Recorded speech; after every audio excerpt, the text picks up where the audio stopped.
ಬರಡೋಲ ಗ್ರಾಮದಲ್ಲಿ ಅಂಬೇಡ್ಕರ್ ಭವನದ ಮುಂದುಗಡೆ ಅಪ್ಪ ಮಕ್ಕಳು ಆಡಿದ್ದೇ ಆಟ. ಯಾಕಂತಂದರೆ ತಂದೆನೂ ದಾರು ಮಾಡ್ತಾನೆ, ಮಗನೂ ದಾರು ಮಾಡ್ತಾನೆ. ಮಗನ ವಯಸ್ಸು 17-18 ಇರ್ಬೋದು.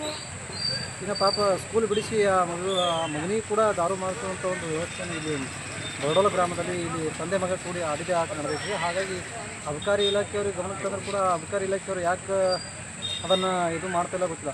ಯಾಕಂದ್ರೆ ಪೊಲೀಸ್ ಡಿಪಾರ್ಟ್ಮೆಂಟ್ದವರು ಮಾಡ್ತಾಯಿಲ್ಲ, ಅಬಕಾರಿಯವರು ಮಾಡ್ತಾಯಿಲ್ಲ ಅದರ ಉದ್ದೇಶನೂ ನೇರವಾಗಿ ಹಪ್ತಾ ಹೋಗ್ತಂತ ಇದರ ಅರ್ಥ.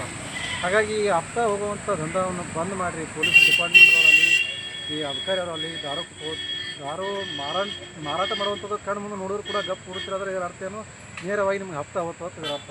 ಆ ಹಪ್ತಾವನ್ನು ಹೋಗುವಂಥದ್ದು ತೊಗೊಳ್ಳೋಂಥದ್ದು ಬಿಡ್ರಿ, ಎಸ್ಗೆ ತಿನ್ನೋಂಥದ್ದು ಬಿಟ್ಟು ಪ್ರಾಮಾಣಿಕವಾಗಿ ಕೆಲಸವನ್ನು ಮಾಡಿರಿ, ಜನರ ಸೇವೆ ಮಾಡಿ ತಂದು ನಾನು ಈ ಒಂದು ವಿಡಿಯೋ ಮುಖಾಂತರ ಕೇಳ್ಕೊತಾರೆ. ಈ ಹವೆ ಮೇಲೇ ಇವರು ಹವೆ ಐತಿದ್ದು ತಾವು ಗಮನಿಸ್ಬೋದು. ಈ ಕಡೆ ಹೋದರೆ ತರ್ಕಡೆ ಬರ್ತದೆ, ಈ ಸೈಡ್ ಹೋದರೆ ಜಳಕೆ ಬರ್ತೈತಿ. ಇಲ್ಲೇ ದಾರು ಮಾರ್ತಾರೆ. ದಾರು ಮಾರೋದ್ರಿಂದ ದಾರು ಕುಡಿದು ಹೋಗ್ತಿರ್ತಾರೆ. ಹೋಗ್ಬೇಕಾದ್ರೆ ಮುಂದೆ ಆಕ್ಸಿಡೆಂಟ್ ಆಗಿ ಸತ್ರ ಯಾರು ನೇರ ಜವಾಬ್ದಾರಿ ಆಗ್ತಾರೆ ಅಬಕಾರಿ ಡಿಪಾರ್ಟ್ಮೆಂಟ್ದವರೇ ಇದಕ್ಕೆ ಹೊಣೆಗಾರರು, ಆಮೇಲೆ ಪೊಲೀಸ್ ಡಿಪಾರ್ಟ್ಮೆಂಟ್ದವರು. ಯಾಕಂದ್ರೆ ಇಲ್ಲಿ ಒಂದು ಕಳ್ತನ ಆದ್ರೂ ಎಲ್ಲಿದ್ರು ನೋಡಿ ಹುಡುಕಾಡ್ಕೊಂಡು ಹಿಡಿತಾರೆ.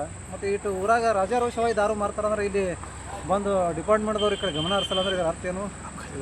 ಇದಕ್ಕೆಲ್ಲ ಅಬಕಾರಿ ಇಲಾಖೆಯವ್ರ ಸಪೋರ್ಟ್ ಮತ್ತು ಪೊಲೀಸ್ ಡಿಪಾರ್ಟ್ಮೆಂಟ್ ಸಪೋರ್ಟ್ ಅಂತಂದು ನಾನು ನೇರವಾಗಿ ಹೇಳ್ತೀನಿ. ಅದರಾಗ ಡಾಕ್ಟರ್ ಬಾಬಾ ಸಾಹೇಬ್ ಅಂಬೇಡ್ಕರ್ ಅವರ ಭವನದ ಎದುರಿಗೆ ಈ ಥರ ನಡೀತದೆ. ಆದ ಕಾರಣ ಇದು ಸಂಪೂರ್ಣವಾಗಿ ನಿಲ್ಲಬೇಕಂತಂದು ನಾನು ಈ ವಿಡಿಯೋ ಮುಖಾಂತರ ನಾನು